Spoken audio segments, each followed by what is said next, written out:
Hi, everybody. I'm Pastor Bill from Open Door Baptist Church in Morehead City.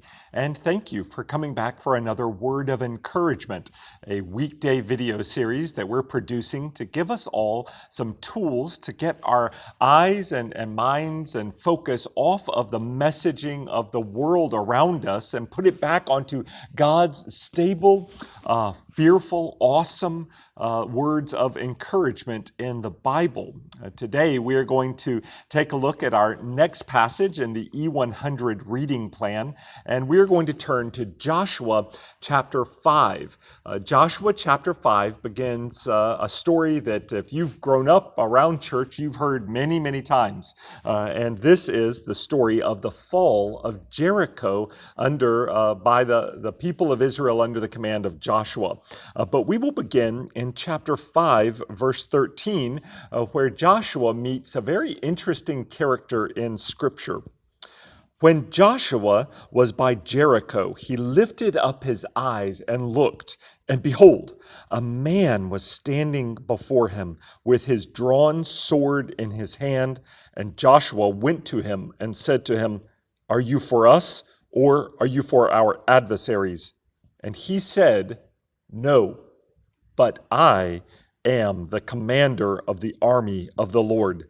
Now I have come." And Joshua fell on his face to the earth and worshipped and said to him, "What does my Lord say to his servant?"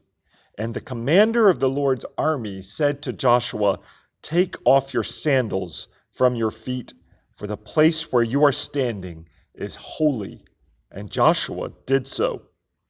And now I'm going to skip ahead to Joshua chapter 6, verse 20, where we read, "So the people shouted and the trumpets were blown. As soon as the people heard the sound of the trumpet, the people shouted a great shout, and the wall fell down, so that the people went up into the city, every man straightway before him, and they captured the city." Well, why did I read these two short passages in connection?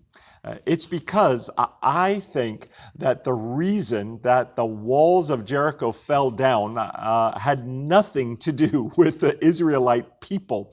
I think that's the point that God is making by having them march around the city 7 times, blowing trumpets, all of these sorts of things. He's showing them that they are not putting a single hand on the wall, and yet the wall falls. Well, how does that happen? I think that we get a very good clue in the appearance of this strange figure called the commander of the Lord's armies.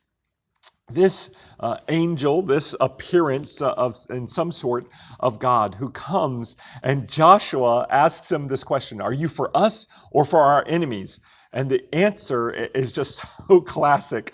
This is classic God answering a man's question. He just looks at him and says, "No."